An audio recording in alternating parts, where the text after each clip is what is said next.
Assalamualaikum warahmatullahi wabarakatuh. Sampurasun. Tepang deui sareng simkuring Kamila Sari ti SMA Negeri 2 Tasikmalaya.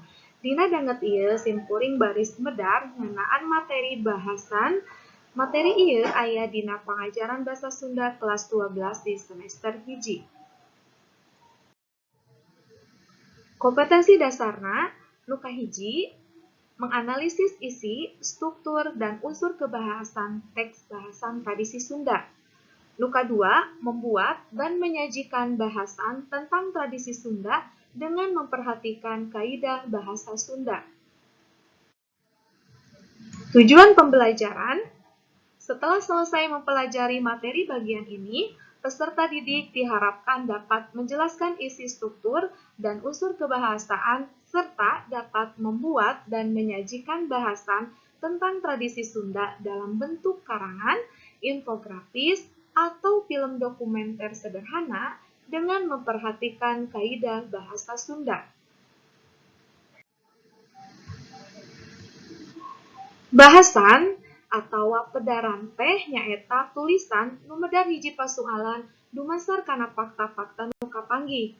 Bahasan tradisi Sunda biasana medar ngeunaan unak-anik tradisi di hiji masyarakat Sunda kayaning kagiatan adat istiadat, ritual budaya, atikan, pakasaban, tatanen, jeung rea-rea deui.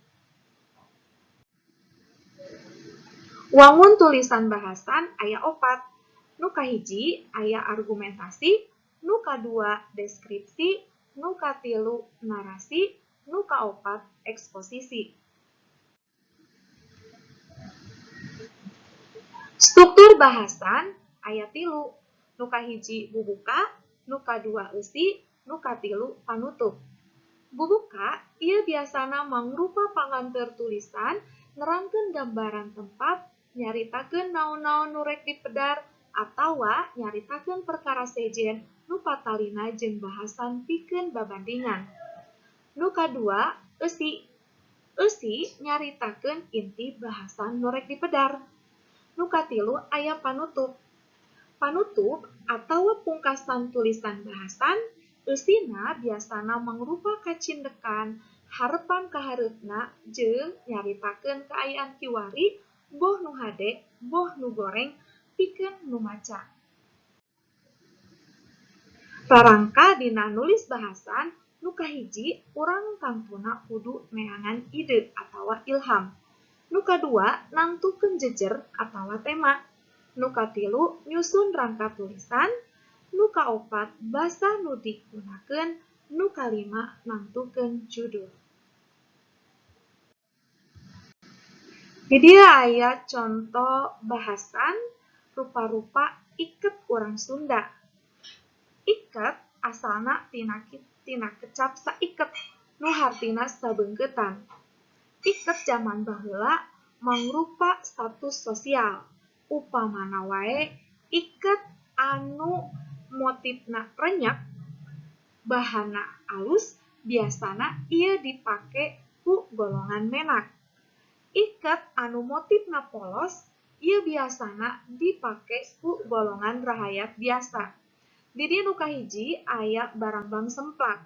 Urang geus pada apal yen barangbang teh mangrupa daun garing tina tangkal kalapa. Semplak di dieu hartina potong. Kurang bisa dititenan ieu iket seperti barangbang nu semplak. Nu kadua aya julang ngapak. Julang teh hartina ngapung, julang teh hartina manuk, ngapak teh hartina ngapung. Jadi di dieu seperti manuk nu keur ngapung. Nu katilu aya mahkota wangsa. Urang bisa dititenan dina luhureun iketna aya kukuncungan. Ieu seperti mahkota. Upama wangsa nya bangsa. Candra sumirat. Candra teh hartina bulan, sumirat teh cahayana kamana-mana.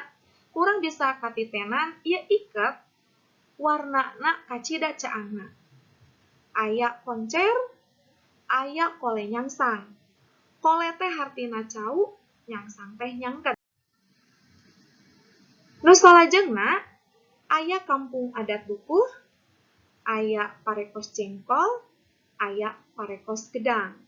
Ieu contoh iket kampung adat dukuh jeung parekos jengkol ieu biasana dipake ku golongan rakyat biasa. Nu salajengna aya parekos nangka, aya kebo modal, jeung aya buaya nangsar. Jadi aya nu matak kataji ngaran iketna nyaeta kebo modal. Upama ku urang ditengetan ieu iket saperti kai munding anu namru. Mangga ku urang tiasa ditengetan ya. Nu terakhir aya buaya ngangsar. Nah ieu iket dingaranan buaya ngangsar, urang baris katitenan ditukangan iketna saperti buntut buaya. Sumber rujukan tina ieu materi bahasan nu kahiji nyaeta buku basa Sunda urang, nu kadua buku Rancage Diajar Basa Sunda, nu katilu gambar iket ieu dibantun tina Google. Sakitu anu tiasa kasagakeun, hatur nuhun kana perhatosanana. Assalamualaikum warahmatullahi wabarakatuh.